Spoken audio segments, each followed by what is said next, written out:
चलो आज हम लोग पढ़ेंगे पाठ 8 त्रिकोणमिति का परिचय। ठीक है, यहाँ पर हम लोग त्रिकोणमिति पढ़ेंगे। तो त्रिकोणमिति 8 पढ़ना, 8 जो भी एक्सरसाइज 8.1 है उसको बनाने से पहले हम लोग त्रिकोणमिति के विषय में जान लेते हैं कि त्रिकोणमिति होता क्या है। ठीक है, तो देखो त्रिकोणमिति में क्या होता है कि इसमें हम लोग त्रिभुज से संबंधित अध्ययन करेंगे। और भी कौन सा त्रिभुज? तो समकोण त्रिभुज, क्योंकि त्रिभुज में बहुत तरह का प्रकार है, समबाहु है, विसमबाहु है, न्यून कोण है, अधिक कोण है, बहुत सारे त्रिभुज है। लेकिन यहाँ पर हम लोग करेंगे समकोण त्रिभुज का बात। ठीक है, और ये पूरे पाठ हम लोग समकोण त्रिभुज से ही आधारित पढ़ेंगे। ठीक है, इसमें क्या क्या पढ़ेंगे? तो नाम आएगा इसमें साइन का, कॉस का, टेन का, कॉट का, कॉसेक, सेक, ये सब आएगा। तो सबसे पहले की त्रिकोणमिति क्या है? तो देखो त्रिकोणमिति मतलब क्या होता है? त्रि है ना, TRI, त्रि मतलब होता है तीन। त्रि मतलब तीन, तो त्रिभुज में कितना कोण? तीन कोण, और कितनी भुजा? तीन भुजा, तीन कोण और तीन भुजा। और उसी के संबंध को हम लोग पढ़ेंगे त्रिकोणमिति में। ठीक है, उसके बाद क्या है? गौण, GON, गौण मतलब क्या होता है? मापना। गौण मतलब क्या होता है? मापना। ठीक है ना, त्रि मतलब तीन, गौण मतलब मापना नहीं, भुजा होता है। गौण मतलब भुजा, और मेट्री मतलब मापना, मेट्रॉन मतलब मापना। जहां पर हम लोग तीन भुजाओं के माप के विषय में पढ़ेंगे वही क्या है? त्रिकोणमिति। ठीक है, यह त्रिकोणमिति हम लोग कहां किसके लिए है? तो समकोण त्रिभुज के लिए, याद रखना, समकोण त्रिभुज के लिए। देखो इसी को हम लोग क्या बोलते हैं? समकोण त्रिभुज। ये ABC, ये 90 डिग्री। ठीक है, 90 डिग्री इसको। अब हम लोग क्या बोले कि इसमें हम लोग क्या चीज का नाम लिए थे? Sine, cos, tan, cot, cosec, sec, इसके विषय में हम लोग पढ़ेंगे। ठीक है, तो सिर्फ साइन नहीं, साइन के साथ उसका कोण रहता है जिसको हम लोग थीटा के नाम से जानते हैं ना। यहाँ पर थीटा कोई जरूरी नहीं, हो सकता है कि x दे दे, y दे दे, कुछ भी दे दे, इसी को हम लोग थीटा बोलते हैं। ठीक है, थीटा क्या है? कोण है। किसी भी त्रिभुज में देखो इसको हम लोग क्या बोलते हैं? थीटा कोण। इसको क्या बोलते हैं? थीटा कोण। इसको क्या बोलते हैं? थीटा कोण। ठीक है, अब देखो ये साइन कॉस टेन, ये तो बहुत मतलब आगे की बात है, इसको हम लोग पहले समझ ले रहे हैं क्या होता है इस त्रिभुज में, क्या क्या होता है ये समझेंगे। तो देखो हम लोग पढ़े थे पिछले क्लास में, पढ़ते आ रहे हैं हम लोग 7-8 क्लास में पढ़ते आ रहे हैं कि पाइथागोरस पढ़ते आ रहे हैं। पाइथागोरस सूत्र, जिसमें पाइथागोरस सूत्र में रहता है कर्ण स्क्वायर बराबर लंब स्क्वायर प्लस आधार स्क्वायर। तो आखिर ये कर्ण होता क्या है, लंब क्या होता है, आधार क्या होता है? ठीक है, तो देखो कर्ण क्या होता है? तो किसी भी समकोण त्रिभुज में उसके समकोण के ठीक सामने वाली भुजा, समकोण के ठीक सामने वाली भुजा, अथवा समकोण त्रिभुज में जो सबसे बड़ी भुजा होती है वह कहलाता है कर्ण, जिसको इंग्लिश में लोग हाइपोटेनस बोलते हैं। कर्ण, हाइपोटेनस। ठीक है, किसको बोलते हैं? कर्ण। तो समकोण त्रिभुज में समकोण के सामने, ये समकोण, इसका मतलब समकोण होता है, ये 90 डिग्री का सिंबल है। तो समकोण के जो ठीक सामने रहेगा, या समकोण त्रिभुज में जो सबसे बड़ी भुजा होगी वह क्या कहलाता है? कर्ण कहलाता है। ठीक है, तो कर्ण में कोई दिक्कत नहीं है, समकोण के ठीक सामने वाली भुजा कर्ण। उसके बाद अब लंब की बात होगी, क्योंकि देखो पाइथागोरस में सूत्र क्या होता है? कर्ण स्क्वायर बराबर लंब स्क्वायर प्लस आधार स्क्वायर। तो कर्ण किसको कहते हैं पता चला? कर्ण किसको कहते हैं? स्क्वायर में सिर्फ कर्ण, स्क्वायर मतलब उसी का वर्ग कर देना। तो कर्ण बोलते हैं कि किसी भी समकोण त्रिभुज में समकोण के ठीक सामने वाली भुजा या कि समकोण त्रिभुज की सबसे बड़ी भुजा कर्ण कहलाती है। जो इस त्रिभुज में सबसे बड़ा कौन सा होता है? कर्ण। इसका मतलब कि लंब और आधार क्या होगा? छोटा होगा कर्ण से। ठीक है, तो कर्ण मेरा पता चल गया। अब लंब क्या है और आधार क्या है? तो देखो लंब क्या होता है, किसी भी त्रिभुज, किसी त्रिभुज नहीं, समकोण त्रिभुज में ना, बात हम लोग समकोण त्रिभुज की कर रहे हैं, तो समकोण त्रिभुज में किसी कोण के ठीक सामने वाली भुजा लंब कहलाती है।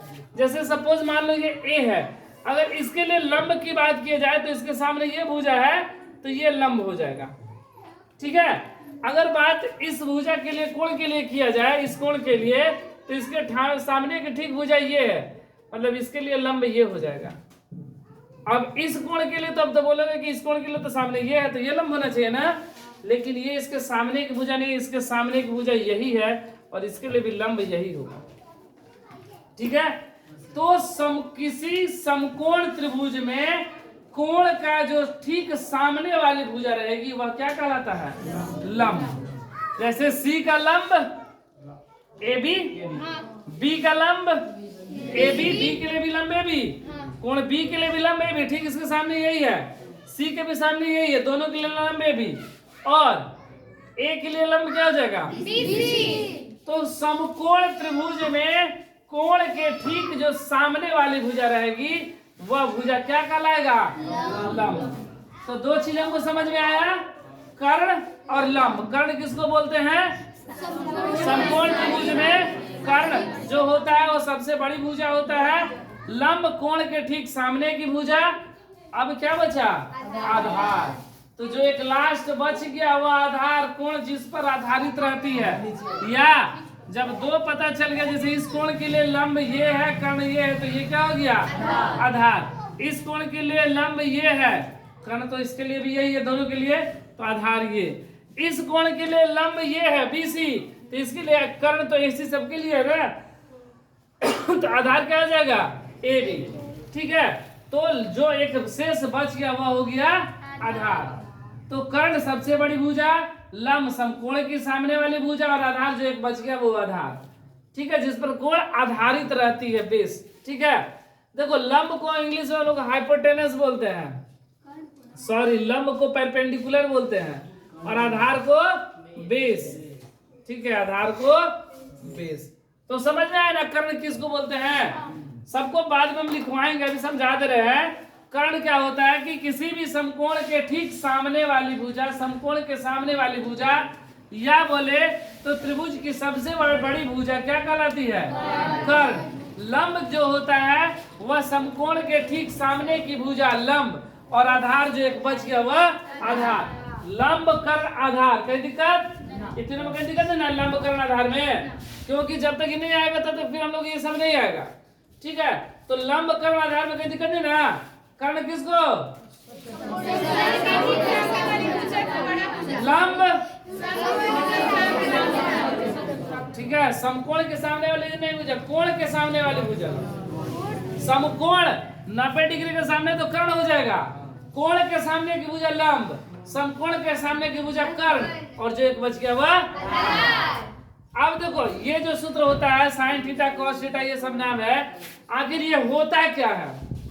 आखिर ये साइन कॉस टेन क्या है? तो देखो साइन जो होता है वह लंब और कर्ण के अनुपात को साइन कहते हैं, आधार और कर्ण के अनुपात को कॉस कहते हैं, लंब और आधार के अनुपात को टेन कहते हैं, आधार और लंब के अनुपात को कॉट कहते हैं, कर्ण और लंब के आधार को कॉसेक कहते हैं, और आधार और कर्ण के अनुपात को सेक कहते हैं। समझ में तो आया? नहीं आया, कोई बात नहीं, अभी बता रहे हैं फिर से।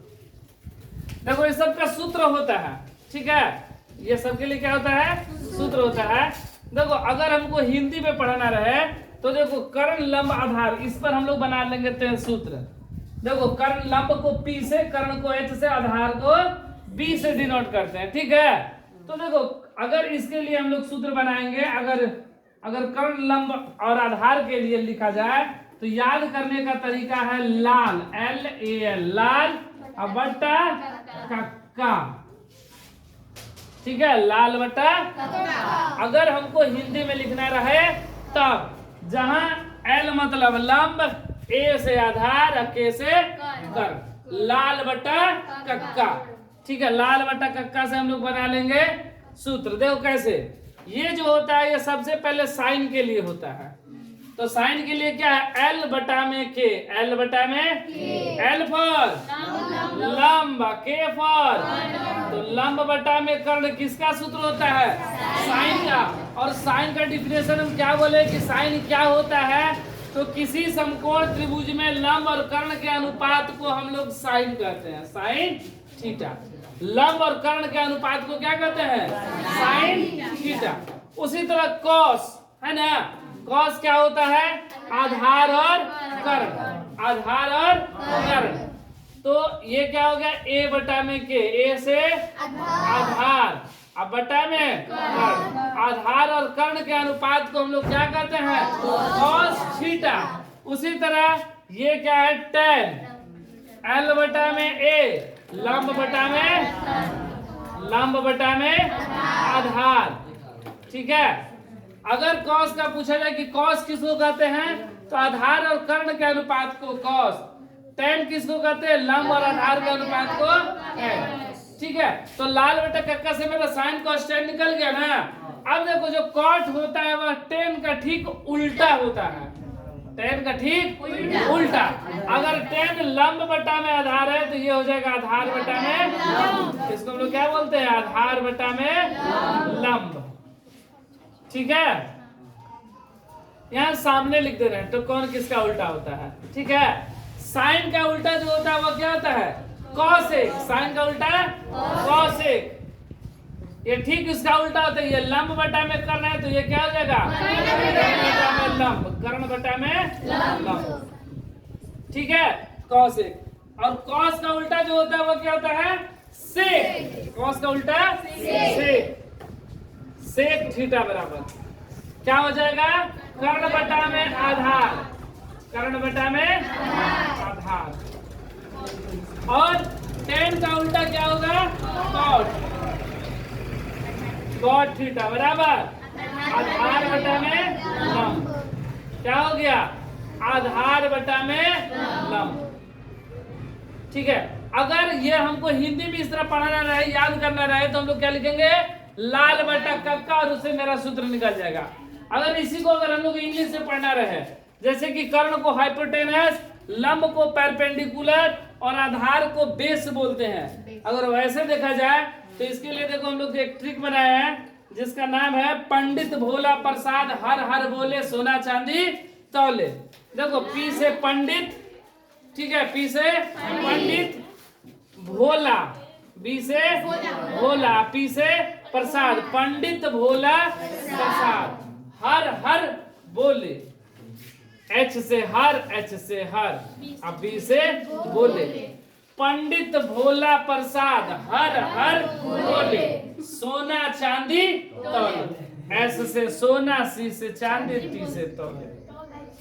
ठीक है, पंडित भोला प्रसाद हर हर बोले सोना चांदी तौले। ठीक है, अगर हमको इंग्लिश में इसको लिखना रहेगा तो कैसे लिखेंगे, देखो ये क्या होता है, पर एस से साइन, सी से कॉस और टी से टेन। साइन का पी बटा में एच, पी बटा में परपेंडिकुलर बाई हाइपोटेनस, लंब बटा में कर्ण, हाइपोटेनस माने कर्ण, लंब बटा में कर्ण।